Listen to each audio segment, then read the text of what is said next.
Hi, you guys. I'm Overland. It is February 19th, 2020, and I have time on this beautiful, beautiful afternoon. Yep, it's just a little bit afternoon to share my thoughts and to give you guys a little bit of an insight of what I've been thinking and what I've been wanting to talk about. Um, Today, just today.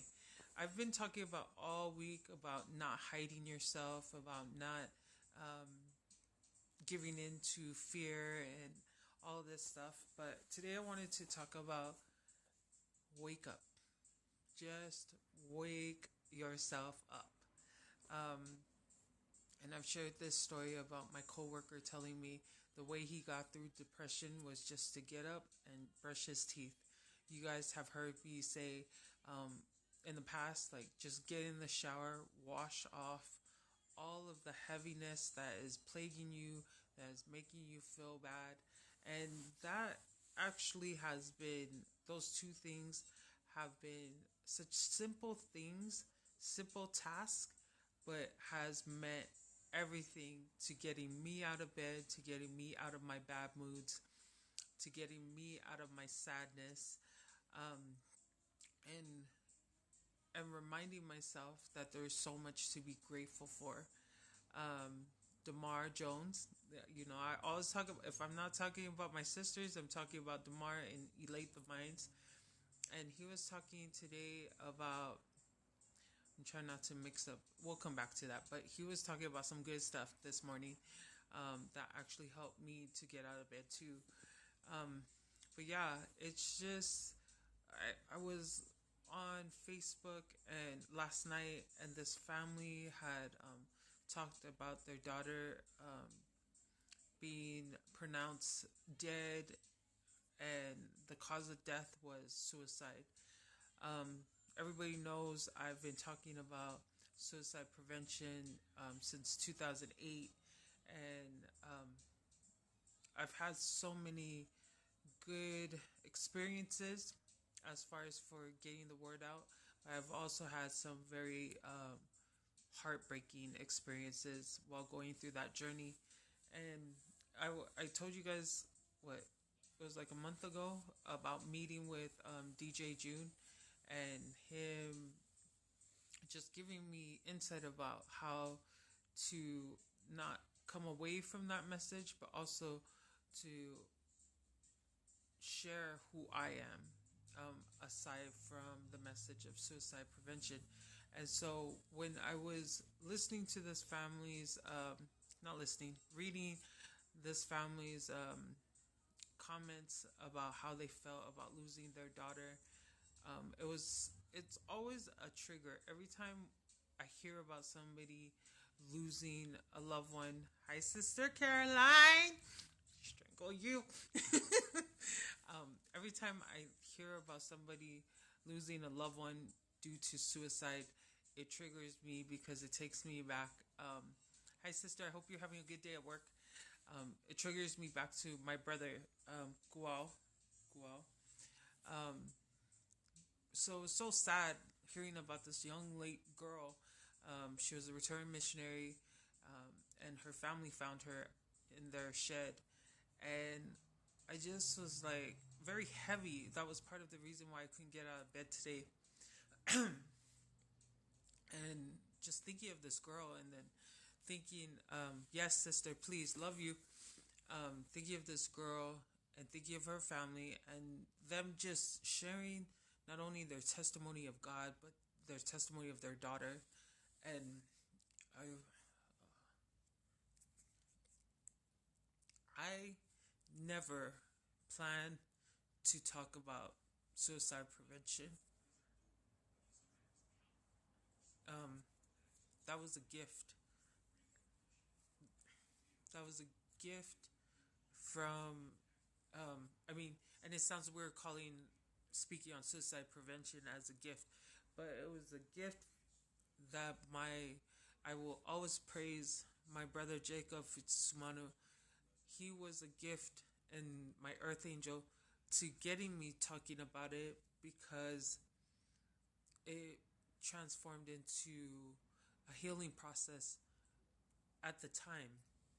And so, talking talking to all these people in Utah, um, and then trying to daily from 2008 to present, um, and then hearing about this young lady's story, it just united again the urgency that we have to have daily of not only checking up on our friends and our family, but checking up on ourselves, being our own self check, because suicide is the saddest thing to witness, to have to recover if you're a survivor of it. Um, I've had so many people in my life that have survived going through it, um, and it's just so hard. But I feel like the message today is show up, show up for yourself, show up for yourself by just doing those two little things: getting out of bed to brush your teeth, take a shower. If you could do those two simple things, and then maybe throwing in making your bed, I promise you, like, it sounds so silly.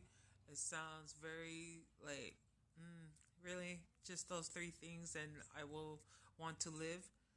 I promise you, if you are in a space of depression or sadness or even thoughts of suicide, those three things will help you.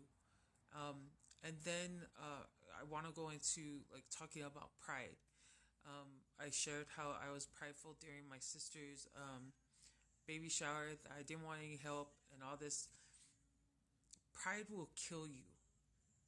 If you're already feeling depressed and then you throw pride on top of that and don't ask for help, it will literally kill you. And I speak as if I'm speaking to all of the people that have fallen due to suicide or are thinking or like on the very edge of thinking of attempting it. If you don't ask for help, you will affect so many lives by not being here, by taking your own life, than by simply asking just for, hey, I, let's meet up, let's catch a movie, let's go to a dance, let's just chill at the house. If you are so prideful you can't ask for those things, I promise it will kill you. And I don't know who's religious on here. Half of my family is, and the other half they aren't, because they've fallen away and they think too much about what people think about the way they're living their lives. I'm telling you from the bottom of my heart that if you don't kill your pride, it will kill you. And if you don't ask for help, nobody will know what you're going through. Ask for help. And then on top of that, once you've asked for help and if like it plateaus and people aren't, you're not able to resonate with what they're saying to you, do not be afraid to go to therapy. Do not be ashamed to go to therapy. Therapy, and I'm speaking from personal experience, and I don't say that out of cockiness or to be credible. I say that so you know that even someone like me had to go to therapy. And it is the best thing. It will not only kill your pride and help you to be less prideful, it will give you the tools that you need to fulfill those prayers that you're asking Heavenly Father to fulfill. Jake, again, my brother Jake, he said it best. He's like, people always say, oh, just pray, just pray. But what if what you're praying for is actually leading you to go to therapy, but you're so prideful that you won't go? I I had 11 sessions. I believe it was 2018. Was it 18? Maybe it was last year, 19, 2019. And it saved me. It's saving me every day. I used to have the perception that only crazy people would go to therapy, but I'm such an advocate about that it will save relationships, marriages, everything. It will save everything. So I'm gonna end it here. I didn't want to make this a heavy video, but it, it turned into one. I love you guys. I want you guys to be happy because, again, you leaving this world, not a thing. It should not even be a thought. But I do understand that everybody has their different levels of like pain and how they cope with pain. But I promise you, if you do the basics, give it to God, and then have the faith and the courage to do the things that are uncomfortable, like going to therapy, you will be so much more impactful staying here with us on earth than that of being in the next life.